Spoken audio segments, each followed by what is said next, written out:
Hey, Soap Squad, welcome back to the Daily Grind. Grab your strongest coffee because things are getting absolutely wild in Los Angeles right now. And let me just tell you right off the bat, I am exhausted. Typing furiously at my desk right now because the drama on The Bold and the Beautiful is just nonstop. So let's just dive right into it. Because the spoilers for Tuesday, the 7th of April, 2026, are in and they are messy. So incredibly messy. So let's start off with Steffi Forrester Finnegan. The woman is at her breaking point, and honestly, can you blame her? She has just found out about Taylor Hayes and Deacon Sharp's incredibly close call with Sheila. And Steffi is losing her absolute mind over it because she has warned them over and over again. She has begged her mother to stay away from Deacon. She has told Taylor that this affair is going to get her killed. But does Taylor listen? No, of course not. Taylor keeps insisting that Sheila Carter Sharp doesn't know a thing. She keeps playing this dangerous game, thinking she is somehow smarter than a woman who has terrorized this family for decades.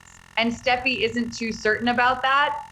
Not at all. Steffi knows Sheila. She knows what that woman is capable of. She remembers the alley. She remembers Finn bleeding out. She remembers the sheer terror of having Sheila in their lives. So Steffi has warned off Deacon too. She confronted him, begged him to stop, but Deacon didn't listen because Deacon is acting like a lovesick teenager. And he ended up sneaking into Taylor's office, which was just the dumbest move ever.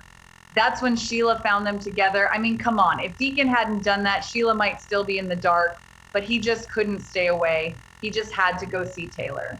And now everything is falling apart. At the same time, Deacon should not have reunited with Sheila if he wasn't sincere. That is just a fact. You don't marry Sheila Carter unless you are 100% committed to keeping her happy. Because a sad Sheila is a dangerous Sheila. But a betrayed Sheila, that is a lethal Sheila. And Deacon knows this. He lived with her. He hid her in his tiny apartment when she was a fugitive. He knows her crazy better than anyone. But he still chose to cheat on her with Taylor of all people. So since Steffi can't get Taylor and Deacon to obey her every demand, she decides to take matters into her own hands. She decides to expose her mother's secret. Not publicly. She isn't going to the press or anything, but she does rant about Taylor and Deacon to Ridge. She just unloads all of it on her father because she needs someone to understand the sheer panic she is feeling. She needs Ridge to know what Taylor is doing. Of course, Ridge is furious. He completely blows his top. He doesn't know what the heck Taylor is thinking. He is pacing around, yelling, acting like the moral authority on everything. And I just have to laugh. I really do because, well, Ridge, a lot of us felt that way about you during your reign as the Waffle King. So I don't think he is in any position to judge. Let's just be real here for a second. Let's just talk about Ridge Forrester. The man has spent 30 years bouncing between Brooke Logan and Taylor Hayes. He has proposed to them back and forth so many times, I have lost count. He has cheated. He has lied. He has kissed other women while married. He has literally disrupted weddings to object and steal the bride. He has been the absolute definition of a messy, indecisive, chaotic partner. But now he wants to stand on his high horse and judge Taylor. Give me a break. Ridge is furious that Taylor is sneaking around. But Ridge practically invented sneaking around at Forrester Creations. How many times have we seen him making out with someone in the design office? How many times has he caused absolute heartbreak because he couldn't keep his feelings in check? Too many to count. So for Ridge to act like Taylor is committing some unforgivable sin is just Ridge. It is pure hypocrisy. But that is Ridge for you. He always thinks he knows best. He always thinks his mistakes are justified. But when the women in his life make a mistake, it is the end of the world. But let's get back to the current mess, because Ridge's anger is the least of Taylor's problems right now. The real problem is Sheila. And the spoilers for Tuesday, April 7 reveal that Hope will get some reassurance from Deacon. Hope Logan Spencer. Poor Hope. She is dragged right into the middle of her father's toxic mess. Hope and Deke Sharp have been worried sick that Sheila might learn the truth, because Hope lied for Deacon. She covered for him. She provided an alibi when Deacon was actually at the Cliff House rolling around with Taylor. And Hope is a terrible liar. We all know this. When Sheila interrogated her about that fake dinner date, Hope was stumbling over her words. She was sweating. She looks so guilty, and Sheila is like a shark. She smells blood in the water. She knows when someone is lying to her. So Hope has been in a total panic. She is terrified that Sheila's going to figure it out and come after her, or come after Deacon. While Deacon will tell his daughter that it was a close call, he will promise that Sheila doesn't know anything about what happened. He is going to look Hope in the eyes and tell her that everything is fine, that the secret is safe, that Sheila bought his excuse and didn't suspect a thing, and Deacon is just so delusional. He really is. He thinks he is this smooth operator who can pull the wool over Sheila Carter's eyes. But he is so wrong. He is so incredibly wrong, because we know the truth. We know that Sheila saw that pizza box from Il Giardino. We know she flashed back to seeing the delivery box on the table at the Cliff House. She has already connected the dots. She already knows. But Deacon is oblivious. He is living in this fantasy world where he gets to keep his crazy wife and have his side piece too. And he might continue to ask Hope to keep his secret. He is going to beg his daughter to keep lying for him, which is just terrible parenting. Seriously. Deacon is putting his own child at risk just so he can keep sleeping with his ex-therapist. It is selfish. It is reckless. And it is going to blow up in his face in the worst possible way. Because what happens if Sheila confronts Hope again? What happens when Sheila decides that Hope is an accessory to this betrayal? Sheila does not handle betrayal well. She has shot people for much less. And if she thinks Hope was laughing behind her back, helping Deacon cheat on her, Sheila might just put Hope on her hit list too. And Liam Spencer would absolutely lose his mind if that happened. Liam has been enjoying a relatively quiet, stable life with Hope lately. If Sheila comes knocking on their door looking for revenge, Liam is gonna snap. But what makes this whole situation even worse, what makes it truly despicable, is the dynamic between Sheila and Taylor. Because Sheila went to Taylor about her marriage problems. Think about that for a second. Sheila was feeling insecure. She was feeling like Deacon was pulling away. And she went to Taylor Hayes, a world-renowned psychiatrist, the woman who saved her life on that roof. Sheila bared her soul to Taylor. She asked for advice. She thanked Taylor for helping her marriage. And then the doctor turned around and slept with her husband. I mean, wow, just wow. The sheer ethical failure of that is staggering. I don't care that Taylor hates Sheila. I don't care that Sheila is a villain. What Taylor did is cold, it is calculated, and it is incredibly cruel. You don't listen to a woman cry about her marriage and then invite her husband over to your bed the minute she leaves. It is just wrong on so many levels. Deacon and Taylor knew this was dangerous. They talked about it, they acknowledged the risk, and they did it anyway. They couldn't keep their hands off each other. They let their physical attraction completely override their common sense, and they are not teenagers. They are grown adults with children and grandchildren. They should know better. It would be one thing if Deacon and Taylor were single. If Deacon had just divorced Sheila and moved on with Taylor, that would be one thing. It would still be messy, sure. Sheila would still be mad, but it wouldn't be this deep, profound betrayal. However, Deacon reunited with Sheila. He chose her. He stood by her when everyone else hated her. He married her. And then he kept making moves on Taylor. He kept sneaking around. He kept pushing the boundaries. He created this entire situation himself. So In my opinion, Deacon and Taylor get everything Sheila puts out. I said what I said. I know people love Taylor. I know people want to see Sheila taken down. But in this specific scenario, Deacon and Taylor are the bad guys. They are the ones who lied. They are the ones who cheated. They are the ones who humiliated Sheila. And Sheila is not going to take that lying down. She is heartbroken. She is furious. She is a scorned woman on a mission for revenge. And she is going to make them pay. If they wanted a different outcome, they should have made a better decision. They should have kept their pants on, but they didn't.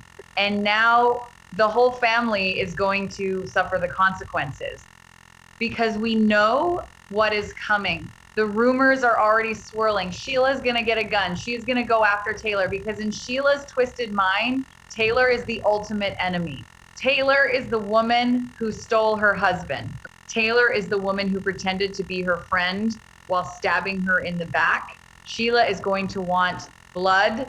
And the tragedy of it all is that Steffi is going to be the one caught in the crossfire. Steffi, the woman who tried to stop all of this, the woman who warned them, Steffi is going to end up taking the bullet meant for her mother. It is just so tragic. And it is all because Taylor and Deacon couldn't control themselves. I just can't get over how stupid Deacon is being right now. Reassuring Hope, telling her everything is fine. He is sitting on a ticking time bomb and he doesn't even hear it ticking. He thinks faking sleep on the couch actually worked. He thinks Sheila is just this naive, trusting wife. Has he forgotten who he married? Has he forgotten the woman who shot her own son in an alley and left him for dead? Sheila Carter does not forgive and she does not forget. And Steffi knows this. That is why she is ranting to Ridge. She is desperate. She is looking for someone, anyone, to help her stop this runaway train. She needs Ridge to intervene. She needs Ridge to go to Taylor and shake some sense into her. But will Ridge actually help, or will he just yell and make things worse? Knowing Ridge, he will probably just march over to Taylor's office, yell at her for a while, make it all about himself, and then leave without actually solving anything. Because Ridge is useless in a real crisis. He really is. He is great at making dramatic speeches. He is great at staring intensely into the distance. But when it comes to actually protecting his family from a legitimate threat, he usually just makes it worse. And what about Brooke? Oh, you know Brooke is going to have a field day with this. Once Brooke finds out that Taylor has been sleeping with Deacon Sharp, the man Brooke had an affair with, the father of her daughter, Brooke is going to be so smug. She is going to judge Taylor so hard, and Ridge is going to have to listen to it. The Forrester and Logan family dynamics are just going to explode all over again. But right now, the focus is on this immediate danger. Hope getting reassured by Deacon is just the calm before the storm. It is that quiet moment in a horror movie right before the monster jumps out of the closet. Hope thinks she can finally breathe. She thinks she can go back to her life with Liam and forget this whole messy situation. But she can't, because Sheila is already plotting. Sheila is sitting somewhere right now, putting the pieces together. She is remembering the pizza box. She is remembering the delivery log. She is remembering Deacon's vague answers. She is remembering the moans she heard through the door at the Cliff House. Every little detail is clicking into place in her mind. And with every click, her heart breaks a little more, and her rage grows a little hotter. It is actually kind of sad if you think about it. Sheila really thought she had found love. She really thought Deacon was her safe harbor. She told Lee Finnegan that Deacon was the only person she had left in the world. And now she knows that the only person she had left was lying to her face and sleeping with the woman she went to for help. It is a massive psychological blow. It is the kind of betrayal that breaks a person's sanity. And Sheila's sanity was always hanging by a thread anyway. So this is it. This is the snap. The moment she reverts to her old, violent, sinister ways, she isn't just going to yell at them.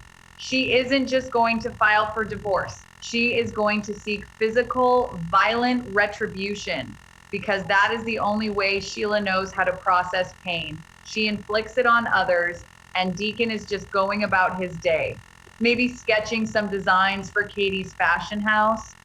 Because yeah, Deke Sharp is looking for a job and Deacon is probably trying to help him. The whole fashion war is happening in the background while this lethal love triangle is taking center stage. Katie and Bill are fighting Brooke and Ridge. RJ and Electra are making out in the design office. Dylan is falling in love with Will. There is so much happening at Forrester Creations and Logan right now, but none of it is going to matter when a gun goes off. None of the fashion shows or the stolen designs or the office romances are going to mean a thing when John Finnegan is standing in an emergency room, covered in his wife's blood, trying to save her life because his own mother shot her. That is the reality of what is coming. And Steffi feels it. She feels the impending doom. That is why she is so frantic. That is why she is ranting to Ridge. She is screaming into the void, trying to get someone to listen to her before it is too late. But Taylor is deaf to it. Taylor is wrapped up in this delusional romance with Deacon. She thinks their love is somehow special, that it is somehow immune to the consequences of reality. Taylor is acting like a teenager experiencing her first crush. She is ignoring all the red flags. She is ignoring her daughter's desperate pleas. She is just acting purely on impulse. And it is so frustrating to watch because Taylor is supposed to be the smart one. She is supposed to be the analytical, rational psychiatrist. But put her in a room with Deacon Sharp and all her intelligence just evaporates. And Deacon is no better. He is a grown man playing with fire and acting surprised when he gets burned. He knew Sheila was dangerous. He knew Steffi hated him. He knew Hope would be stressed out by the lying, but he just didn't care. He prioritized his own physical desires over the safety and well-being of his entire family. So when he reassures Hope on Tuesday's episode, when he tells her that Sheila doesn't know, I just want to reach through the screen and shake him. I want to tell him to wake up, to look around, to realize that his wife is currently hunting for a weapon, but I can't. All I can do is sit here, type furiously, and watch the train wreck unfold. And it is going to be a massive train wreck. The fallout from this is going to change the landscape of The Bold and the Beautiful for years to come. If Steffi actually takes that bullet, if Steffi is gravely injured, the hatred between the Forresters and Sheila is going to reach a level we have never seen before. Finn will never, ever forgive his mother. He might have had some tiny shred of conflicted feelings before, but if she shoots his wife again, he will want her dead. And Ridge will go on a warpath. He will absolutely destroy Deacon. He will probably try to kill Sheila himself. And he will never look at Taylor the same way again. Because he will know deep down that Taylor's reckless behavior is what put Steffi in the line of fire.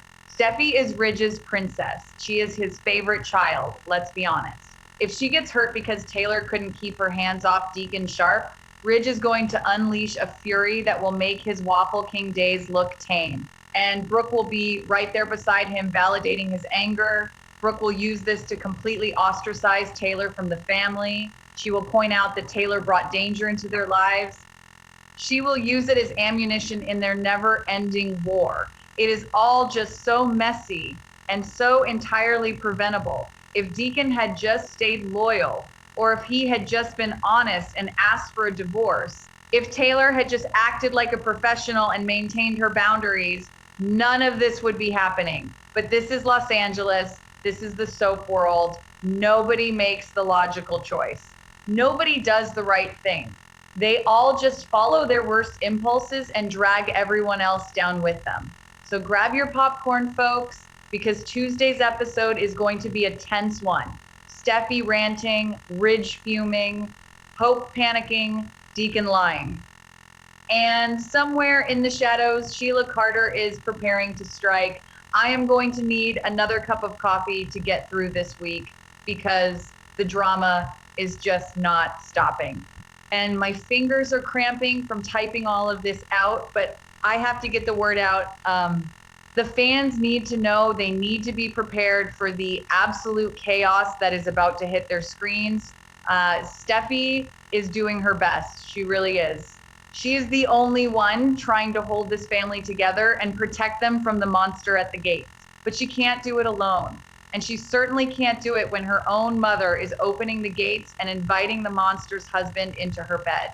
It is a tragedy of errors, a comedy of bad decisions, and it is going to end in tears and blood. Mark my words. So keep watching, keep live tweeting, keep venting your frustrations, because we are all in this together. We are all watching this slow motion car crash and waiting for the impact. And when it hits, it is going to be deafening. Ridge can judge all he wants. He can yell and pace and point fingers. But at the end of the day, the blame falls squarely on Deacon and Taylor. They made their bed, and now they are going to have to lie in it, or in this case, run for their lives from it. Because Sheila Carter is coming, and she is not going to show any mercy. Not this time. All right, I am signing off for now. My deadline is approaching, and my editor is going to kill me if I don't submit this massive brain dump of an article. But stay tuned, because as soon as more spoilers drop, I will be right back here typing furiously, bringing you all the unfiltered, raw, clunky